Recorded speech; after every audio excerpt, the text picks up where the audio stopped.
আগের ভিডিওতে আমরা আলোচনা করেছি স্ক্রিনিং এফেক্ট বা আবরণী প্রভাব সম্পর্কে। সেখানে বলা হয়েছিল একটি নিউক্লিয়াসকে ঘিরে বিভিন্ন উপকক্ষগুলি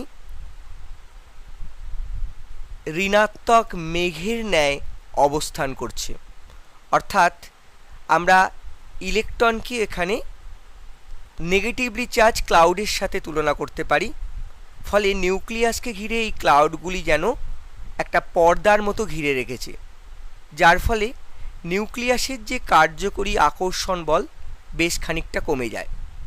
এবং স্ল্যাটার রুলের সাহায্যে আমরা বিভিন্ন উপকক্ষের স্ক্রিনিং এফেক্টগুলি বার করেছি এবং সেখান থেকে নিউক্লিয়াসের কার্যকরী আধান বা চার্জের মান অর্থাৎ ইফেক্টিভ নিউক্লিয়ার চার্জ আমরা নির্ণয় করেছি।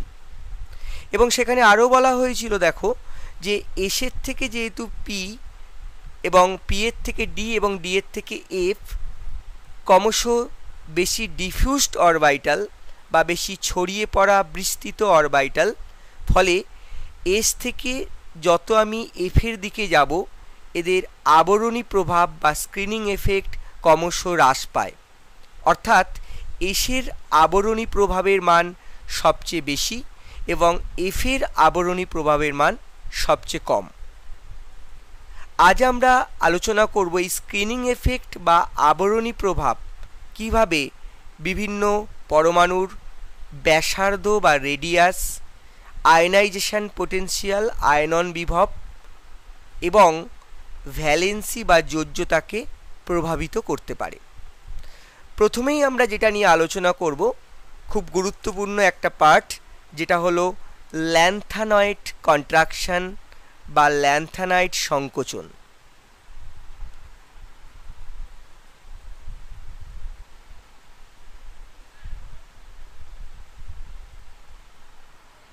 তাহলে আমাদের ফার্স্ট আলোচনার বিষয় হলো ল্যান্থানাইট কন্ট্রাকশন বা ল্যান্থানাইট সংকোচন।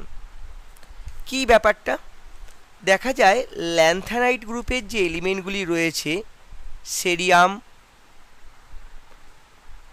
প্রাসোডিয়াম, নায়োডিনিয়াম, সামারিয়াম,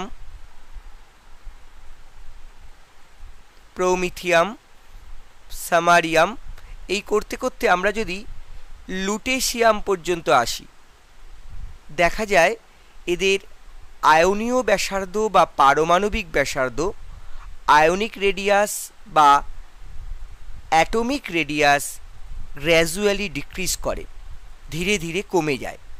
অর্থাৎ সেরিয়াম থেকে যদি আমরা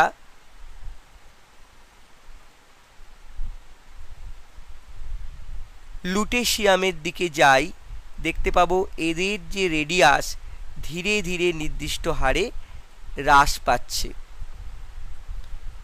এদের আয়নিক রেডিয়াসের ক্ষেত্রেও একই কথা বলা যায়, অর্থাৎ অ্যাটমিক নাম্বার বা পারমাণবিক সংখ্যা বৃদ্ধির সাথে সাথে এদের এই যে অ্যাটমিক রেডিয়াস বা আয়নিক রেডিয়াসের যে ক্রমশ হ্রাস পাওয়া বা ধীরে ধীরে কমে যাওয়া, এই ঘটনাটাকেই বলা হয় ল্যান্থানাইট কন্ট্রাকশন বা ল্যান্থানাইট সংকোচন। এবার আমাদের দেখতে হবে এই ল্যান্থানাইট কন্ট্রাকশন কেন ঘটে।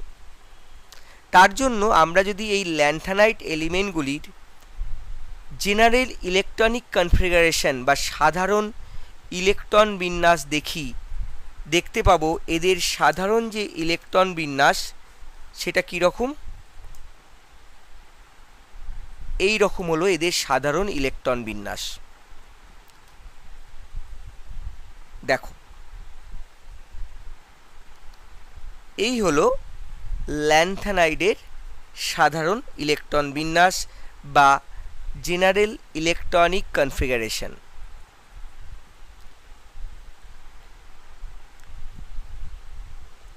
সুতরাং এক্ষেত্রে তুমি দেখতে পাচ্ছ আব্বাও প্রিন্সিপাল অনুযায়ী 6s2-তে ইলেকট্রন আগে ভর্তি হবে এবং তারপরে ইলেকট্রন অন্তর্বর্তী বা ইন্টারনাল যে 4f উপকক্ষ আছে সেখানে ভর্তি হবে, একে একে ভর্তি হয়েছে। এই 1 থেকে 14 লেখার অর্থ হচ্ছে, দেখো আমরা যদি সেরিয়াম দেখি, সেরিয়াম, প্রাসোডিমিয়াম, নায়োডিনিয়াম, প্রোমিথিয়াম, সামারিয়াম থেকে যদি লুটেশিয়াম পর্যন্ত যাই, এদের বাকি সব এক থাকলেও পরিবর্তন হবে কোথায়? এইখানে। অর্থাৎ সেরিয়ামের থাকবে 4f1, তারপরটার 4f2, 4f3, 4f4, 4f5, এইভাবে দেখো আস্তে আস্তে আমরা যদি এগিয়ে যাই তাহলে কি হবে? এইখানে আমরা পাবো 4f14। তাহলে এদের যদি আমি ইলেকট্রনিক কনফিগারেশনটা দেখি তাহলে দেখা যাবে এইভাবে এদের ইলেকট্রনিক কনফিগারেশনগুলো পরিবর্তন হচ্ছে। অর্থাৎ এদের অ্যাটমিক নাম্বার যত বাড়ছে, যত আস্তে আস্তে ইনক্রিজ করছে এদের অ্যাটমিক নাম্বার, তুমি দেখতে পাবে কি যে অ্যাটমিক নাম্বার বাড়ার সাথে সাথে একটা করে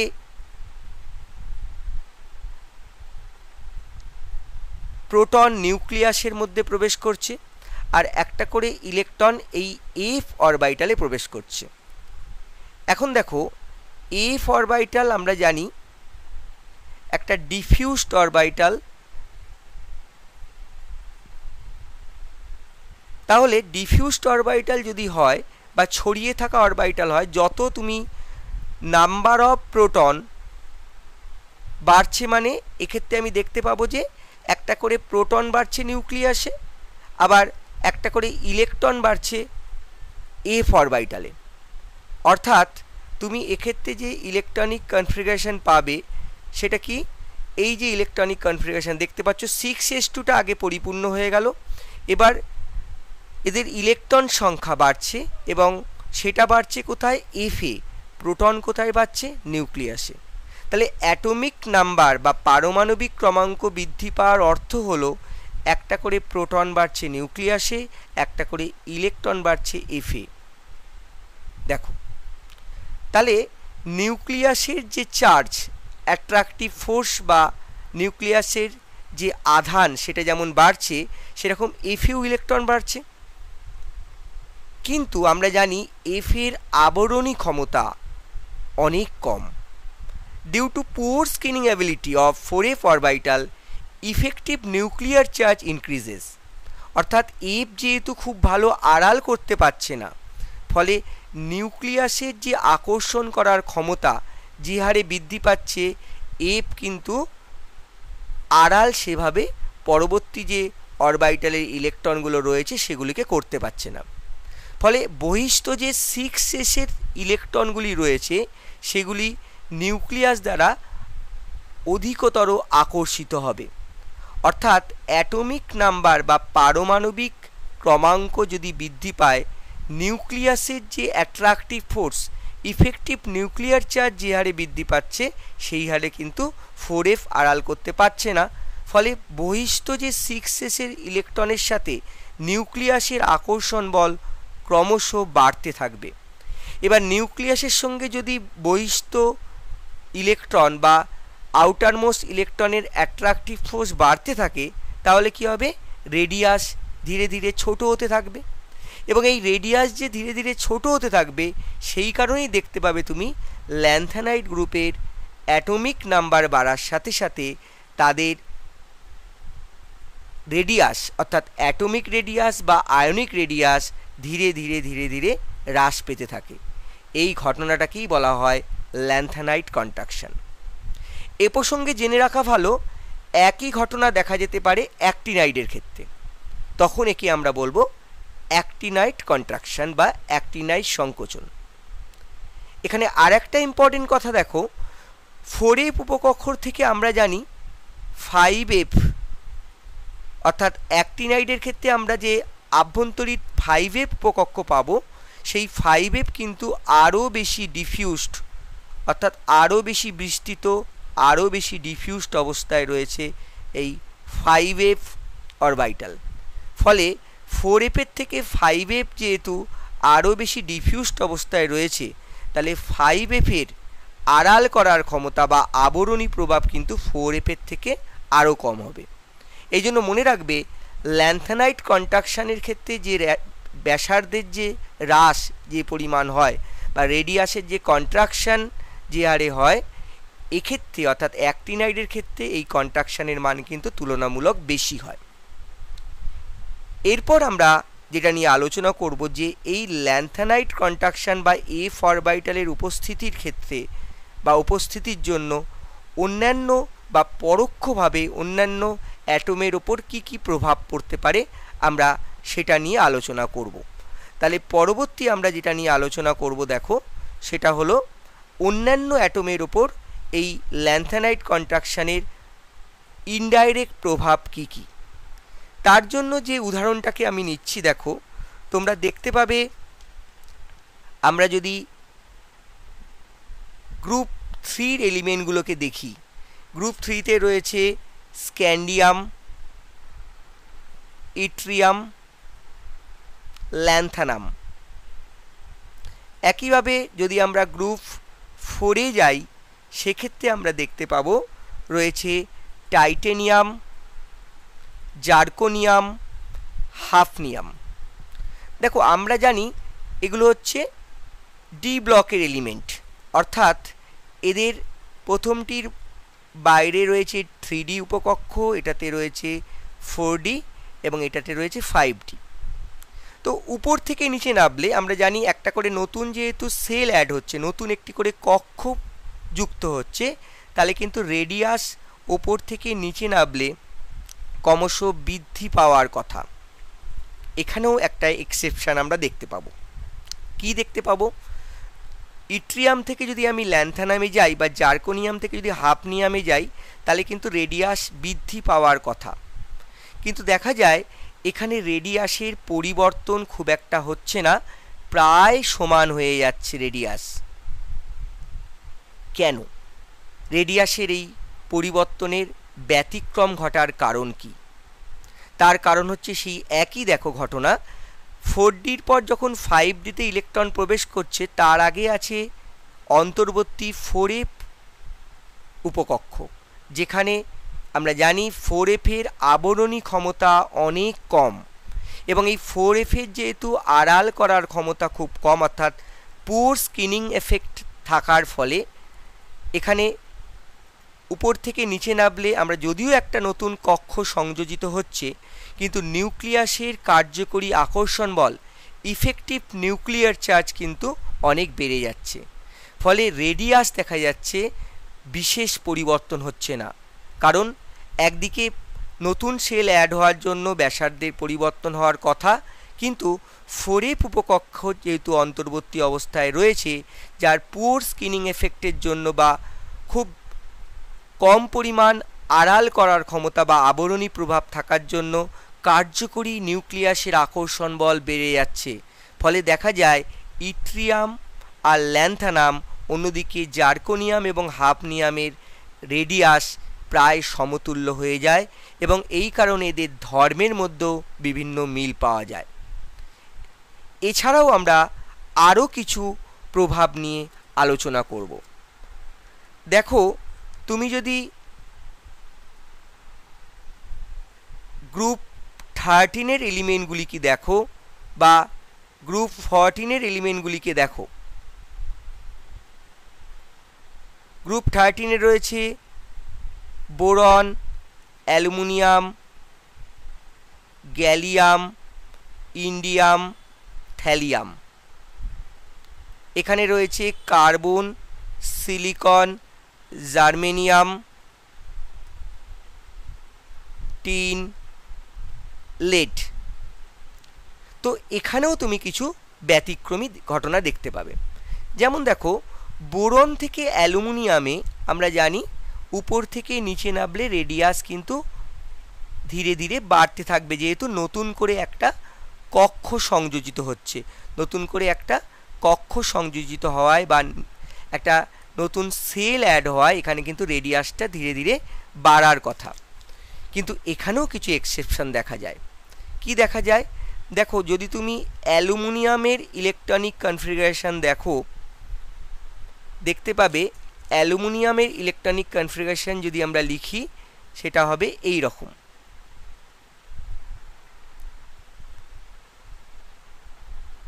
এই হলো অ্যালুমিনিয়ামের ইলেকট্রনিক কনফিগারেশন। আবার যদি তুমি গ্যালিয়ামের ইলেকট্রনিক কনফিগারেশন লেখো, গ্যালিয়ামের ক্ষেত্রে তুমি দেখতে পাবে ইলেকট্রনিক কনফিগারেশন হবে এই রকম।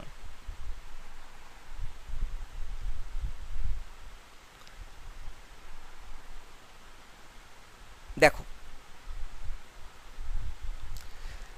তাহলে এখন আমরা অ্যালুমিনিয়াম থেকে গ্যালিয়ামে গেলে দেখো একটা নতুন কক্ষ সংযোজিত হলো। দেখো, এর বাইরে হচ্ছে 3 নম্বর কক্ষের বাইরে আছে 4 নম্বর কক্ষ। তাহলে এখান থেকে এখানে গেলে রেডিয়াস ইনক্রিজ করার কথা, কিন্তু দেখো এখানেও এই একই রকম একটা ঘটনা দেখা যায়।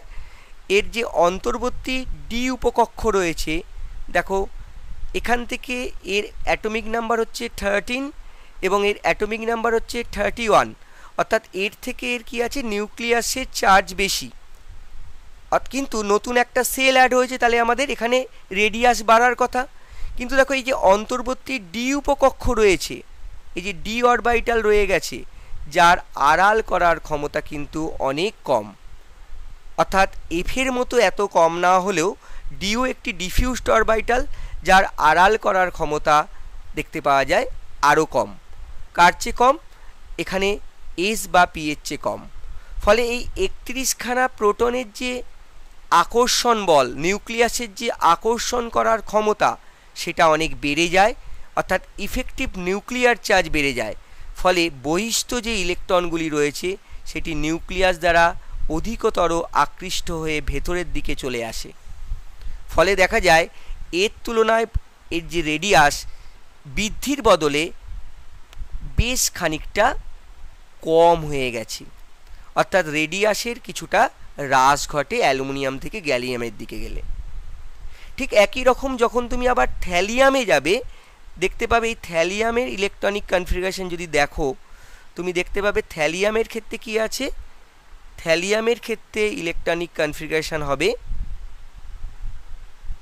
আমরা যদি থ্যালিয়ামের ইলেকট্রনিক কনফিগারেশন লিখি 81, তাহলে এখানে থাকবে xenon 4f14 5d10 6s2 6p1। তাহলে দেখো এখানে ডি এর পাশাপাশি আবার এফ অরবিটাল চলে এসছে, যার স্ক্রিনিং এফেক্ট কিন্তু আরও কম। তাহলে এর অন্তর্বর্তী যে 5d এবং 4f রয়েছে, যার আবরণী ক্ষমতা অনেক কম হয়ে যাওয়ার কারণে এখানে ইফেক্টিভ নিউক্লিয়ার চার্জ অনেক বেড়ে যায়। কারণ দেখো নিউক্লিয়াস এখানে 81খানা প্রোটন রয়েছে, তার আকর্ষণ ক্ষমতা অনেক বেড়ে যাচ্ছে। তাহলে যদিও নতুন এখানে কক্ষ অ্যাড হচ্ছে, কিন্তু এখানে অন্তর্বর্তী 4f এবং 5d এর স্ক্রিনিং এফেক্টের মান খুব কম হওয়ার কারণে বহিস্থ ইলেকট্রনগুলি নিউক্লিয়াস দ্বারা অধিকতর আকৃষ্ট হয়, এবং এর ফলে কি দেখতে পাবে, এর ফলে তুমি দেখতে পাবে থ্যালিয়ামের রেডিয়াস অনেকটাই কমে যায়। তাহলে দেখো স্ক্রিনিং এফেক্ট কিভাবে ব্যাসার্ধকে প্রভাবিত করলো। এছাড়াও এখানে আরেকটি গুরুত্বপূর্ণ বিষয় বুঝে নেওয়া দরকার। দেখো এখানে তুমি যেটা দেখতে পাবে সেটা খুবই গুরুত্বপূর্ণ, সেটা হলো তুমি যদি এদের ভ্যালেন্সি বা যোজ্যতা দেখো, তার ওপরও তোমরা একটা প্রভাব দেখতে পাবে। কী রকম প্রভাব দেখতে পাবে? দেখতে পাবে যে দেখো এদের প্রত্যেকটা গ্রুপের আউটার মোস্ট সেলগুলি তুমি যদি দেখো, এর বাইরে যে ইলেকট্রনিক কনফিগারেশন হচ্ছে, তুমি যদি খেয়াল করো NH2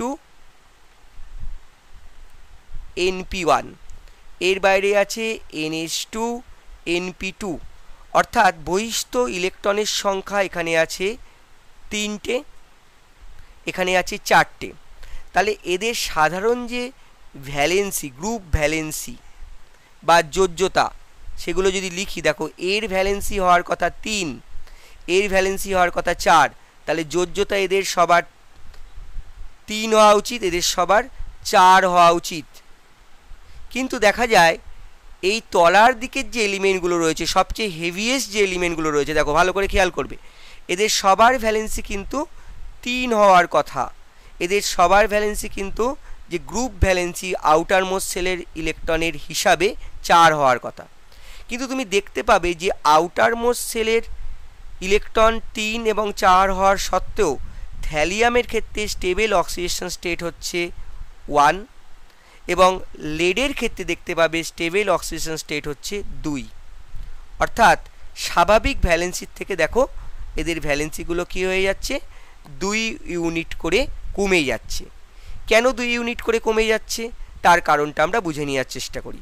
যেমন দেখো থ্যালিয়ামের ক্ষেত্রে তুমি দেখতে পাচ্ছ কি যে এর অন্তর্বর্তী যে 4f অরবিটাল বা অন্তর্বর্তী 5d রয়ে গেছে, যার স্ক্রিনিং এফেক্টের মান কিন্তু অনেক কম, এবং এই স্ক্রিনিং এফেক্ট কম হওয়ার কারণে এই যে বহিস্থ যে 6s এর ইলেকট্রন রয়েছে, দেখো ভালো করে খেয়াল করবে, 6s এর যে ইলেকট্রনগুলি রয়েছে সেগুলি এই অন্তর্বর্তী যাদের আবরণী ক্ষমতা কম তাদেরকে পেনিট্রেট করে বা ভেদ করে বেশ খানিকটা ভেতরের দিকে চলে আসে। ব্যাপারটা কীরকম, একটা চুম্বককে যদি তুমি, একটা ম্যাগনেটকে তুমি একটা কাপড় দিয়ে ঢেকেছো, সেই কাপড়টার মধ্যে যদি মাঝখানে মাঝখানে ফাঁকা জায়গা থেকে যায়, অর্থাৎ কাপড়টাকে যদি মনে করো তুমি এটা দিয়ে আড়াল করেছো, সেই আড়াল করার মাঝখানে, অর্থাৎ যদি মাঝখানে এই কাপড়টা ছিদ্রযুক্ত হয়ে থাকে বা মাঝখানে ফাঁকা জায়গা থাকে, সেখান দিয়ে এর আকর্ষণ ক্ষমতা কী হবে, কাজ করবে। অর্থাৎ এখানেও ঠিক সেরকম ব্যাপার হয় একটা, দেখো অন্তর্বর্তী 4f এবং 5d যার আবরণী প্রভাবটা কি হয়ে যাচ্ছে, অনেক কম হওয়ার কারণে এই 6s এর ইলেকট্রনগুলি কিছুটা ভেতরের দিকে পেনিট্রেট করে চলে আসে। অর্থাৎ এই ইলেকট্রনগুলি এখানে না থেকে বেশ খানিকটা ভিতরের দিকে প্রবেশ করে যাচ্ছে, এবং এই পেনিট্রেট করে ভেতরের দিকে চলে আসায় যেহেতু নিউক্লিয়াস দ্বারা আকৃষ্ট হয়ে ভেতরের দিকে চলে আসছে, ফলে এই 6s এর ইলেকট্রনগুলি বন্ধনে আর অংশ নিতে পারছে না, এগুলো কেমিক্যাল বন্ডিংয়ে আর পার্টিসিপেট করতে পারছে না। তাহলে এই বাইরে, তুলনামূলক বাইরে থাকা যে 6p এর যে ইলেকট্রনটি রয়েছে, দেখো একটি ইলেকট্রন রয়েছে, এটি কেবলমাত্র বন্ডিংয়ে পার্টিসিপেট করতে পারছে। এই যে 6s এর ইলেকট্রন জোড়া অন্তর্বর্তী 4f বা 5d এর আবরণী ক্ষমতা কম হওয়ার কারণে অনেকটা ভেতরের দিকে প্রবিষ্ট হয়ে যাচ্ছে নিউক্লিয়াসের আকর্ষণ বলের প্রভাবে, এই ঘটনাটাকে আমরা বলবো ইনার্ট পেয়ার এফেক্ট। খুব গুরুত্বপূর্ণ, এই ঘটনাটার নাম হচ্ছে ইনার্ট পেয়ার এফেক্ট, বাংলায় বলবো নিষ্ক্রিয় জোড় প্রভাব। কেন নিষ্ক্রিয় জোড় প্রভাব, কারণ এখানে যে ইলেকট্রন জোড়া দেখো আর বন্ধনে পার্টিসিপেট করতে পারছে না, এটা কি হচ্ছে, রাসায়নিক বন্ধনের প্রতি নিষ্ক্রিয় হয়ে পড়ছে। তাই এই জোড়াকে আমরা বলবো, এই জোড়ার জন্য যে প্রভাব তাকে আমরা বলবো নিষ্ক্রিয় জোড় প্রভাব বা ইনার্ট পেয়ার এফেক্ট। এবং এই ইনার্ট পেয়ার এফেক্টের কারণে তুমি দেখতে পাবে কি হয়, যে লেড থ্যালিয়ামের যে ভ্যালেন্সি দেখো 3 হওয়ার কথা ছিল, তার বদলে 2 ইউনিট কমে গিয়ে 1 হচ্ছে, কারণ এই বাইরের ইলেকট্রনটাই কেবলমাত্র বন্ডিংয়ে পার্টিসিপেট করতে পারছে। একইভাবে যদি তুমি লেডের ক্ষেত্রে বিচার করো, লেডের ক্ষেত্রেও এই একই ঘটনা তুমি দেখতে পাবে। যদি তুমি এবার লেডের ক্ষেত্রে ভাবো, লেডের ক্ষেত্রে কি দেখতে পাবে, লেডের ক্ষেত্রে আমরা যদি ইলেকট্রনিক কনফিগারেশন লেড 82 যদি লিখি, সেখানেও কি হচ্ছে দেখো, এর ইলেকট্রনিক কনফিগারেশনে আমরা দেখতে পাবো এই বাইরে শুধু 6p2 এই দুটো ইলেকট্রনই বন্ডিংয়ে পার্টিসিপেট করছে, এই 6s2 ইলেকট্রন বেশ খানিকটা ভেতরের দিকে চলে আসছে। ফলে এখানেও আমরা ভ্যালেন্সি দেখব স্বাভাবিক ভ্যালেন্সির থেকে 2 ইউনিট কমে যায়, একে বলা হচ্ছে ইনার্ট পেয়ার এফেক্ট। একই ঘটনা তোমরা দেখতে পাবে গ্রুপ 15 বিস্মাতের ক্ষেত্রে। দেখো যদি গ্রুপ 15 তুমি এখানে লেখো তাহলে দেখবে যে নাইট্রোজেন, ফসফরাস, আর্সেনিক, অ্যান্টিমনি, বিস্মাতের ক্ষেত্রেও যে ভ্যালেন্সি 5 হওয়ার কথা তুমি দেখতে পাবে বিস্মাতের যে ভ্যালেন্সি, বিস্মাতের আমরা যদি ইলেকট্রনিক কনফিগারেশন লিখি তাহলে সেখানেও এই একই ঘটনা ঘটবে। কি ঘটবে, যে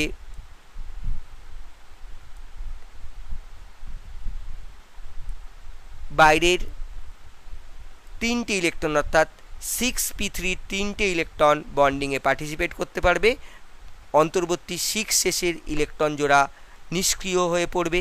অর্থাৎ ইনার্ট পেয়ার এফেক্টের জন্য বিস্মাত তার স্বাভাবিক ভ্যালেন্সি গ্রুপ ভ্যালেন্সি 5 তার থেকে 2 ইউনিট কম দেখাবে, অর্থাৎ বিসমাথের যে ভ্যালেন্সি সেটা তুমি দেখতে পাবে 5-এর বদলে কত হচ্ছে, 3 হচ্ছে। এই যে প্রত্যেকটা ক্ষেত্রে তাদের স্বাভাবিক যে ভ্যালেন্সি হওয়ার কথা তার থেকে 2 ইউনিট করে কমে যাচ্ছে, এটাকেই আমরা বলবো ইনার্ট পেয়ার এফেক্ট, যেটা ইনঅর্গানিক কেমিস্ট্রির জন্য খুবই গুরুত্বপূর্ণ একটা পার্ট। এই ছিল আমাদের বিভিন্ন প্রভাব, যা আমরা দেখতে পেলাম যে বিভিন্ন এলিমেন্টকে কিভাবে প্রভাবিত করে তাদের রেডিয়াস এবং ভ্যালেন্সিকে। এছাড়া আরেকটি গুরুত্বপূর্ণ কথা বলে আমরা এখানে শেষ করব। দেখো, আমরা জানি আয়নাইজেশন পোটেনশিয়াল বা আয়নন বিভব, এই আয়নাইজেশন পোটেনশিয়াল রেডিয়াসের সাথে ইনভার্সলি প্রপোর্শনাল, অর্থাৎ রেডিয়াসের যেভাবে যেভাবে পরিবর্তন ঘটে তার আয়নাইজেশন পোটেনশিয়াল, অর্থাৎ আয়নাইজেশন পোটেনশিয়াল কাকে বলছি? আয়নাইজেশন পোটেনশিয়াল হচ্ছে কোনো একক বিচ্ছিন্ন গ্যাসীয় মৌলের সর্ববহিষ্ঠ ইলেকট্রনটিকে বাইরে বের করতে আমাদের ন্যূনতম যে শক্তি লাগে তাকে বলবো ionisation potential. The minimum amount of energy required for removal of most loosely bonded electron from outermost shell in gaseous isolated state is called ionisation potential. সহজ কথায় বললে, সবচেয়ে বাইরে থাকা ইলেকট্রনটিকে আমরা বিচ্ছিন্ন কোনো গ্যাসীয় পরমাণু থেকে বাইরে বের করতে যে ন্যূনতম শক্তির প্রয়োজন হয় তাকেই বলা হয় আয়নন বিভব বা আয়নাইজেশন পোটেনশিয়াল। তাহলে দেখো, এখানে তুমি যে অ্যাবনর্মালিটি দেখছো রেডিয়াসে, অর্থাৎ অ্যালুমিনিয়াম থেকে আমরা গ্যালিয়ামে, অর্থাৎ উপর থেকে নিচে গেলে আমরা জানি রেডিয়াস বাড়ার কথা, ফলে আইপির ভ্যালুটা কিন্তু ক্রমশ বৃদ্ধি পাওয়ার কথা। যত আমরা নিচের দিকে যাব তত আয়নাইজেশন পোটেনশিয়াল মানটা কি হবে, আমরা ওপর থেকে নিচে গেলে ক্রমশ হ্রাস পাওয়ার কথা। ভুল বললাম, ওপর থেকে যদি আমরা নিচে যাই তাহলে যেহেতু রেডিয়াসটা আমাদের কি হচ্ছে, ধীরে ধীরে বৃদ্ধি পাচ্ছে, তাহলে আইপির ভ্যালুটা কি হওয়ার কথা, আমাদের হ্রাস পাওয়ার কথা। কিন্তু দেখো, এখানে কি হচ্ছে, রেডিয়াসের কিছু অ্যাবনর্মালিটি দেখা যাচ্ছে, ব্যাসার্ধের কিছু পরিবর্তন দেখা যাচ্ছে। অর্থাৎ অ্যালুমিনিয়ামের থেকে গ্যালিয়ামের যেহেতু রেডিয়াস খানিকটা হলেও ছোট হয়ে যাচ্ছে, ফলে অ্যালুমিনিয়ামের যে আয়নাইজেশন পোটেনশিয়াল ভ্যালু হবে তার থেকে গ্যালিয়ামের আয়নাইজেশন পোটেনশিয়াল ভ্যালু কি হবে, তুলনামূলক বেশি হবে। অর্থাৎ অ্যালুমিনিয়ামের যদি আমরা আইপি ভ্যালু দেখি, আয়নাইজেশন পোটেনশিয়াল অফ অ্যালুমিনিয়াম, তার থেকে দেখতে পাবে গ্যালিয়ামের আয়নাইজেশন পোটেনশিয়াল ভ্যালুটা বেশি হয়ে যাচ্ছে। কারণ ওই একই কথা, কারণ ওপর থেকে নিচে গেলে ব্যাসার্ধ বাড়ার বদলে এখানে কিছুটা হ্রাস পাচ্ছে। আবার দেখতে পাবে থ্যালিয়ামের ক্ষেত্রে রেডিয়াসটা বেশ খানিকটা ছোট হয়ে যায়, কারণ এখানে তুমি দেখলে থ্যালিয়ামের যেহেতু অন্তর্বর্তী 4f উপকক্ষও চলে আসছে, যার আড়াল করার ক্ষমতা অনেক অনেক কম, ফলে তুমি দেখতে পাবে কি এই রেডিয়াস বেশ খানিকটা ছোট হয়ে যায়। ফলে এই থ্যালিয়ামের ionisation potential value indium, gallium বা অন্যান্য এলিমেন্টের চেয়ে অনেক বেশি হয়ে যায়। তাহলে আমরা আশা করি বুঝতে পারলাম যে কিভাবে বিভিন্ন ঘটনাগুলিকে এই স্ক্রিনিং এফেক্ট প্রভাবিত করে, যা তোমাদের ইনঅর্গানিক কেমিস্ট্রি বা অজৈব রসায়ন পড়তে কিছুটা সাহায্য করবে। আশা করি তোমাদেরকে বোঝাতে পারলাম। Thank you.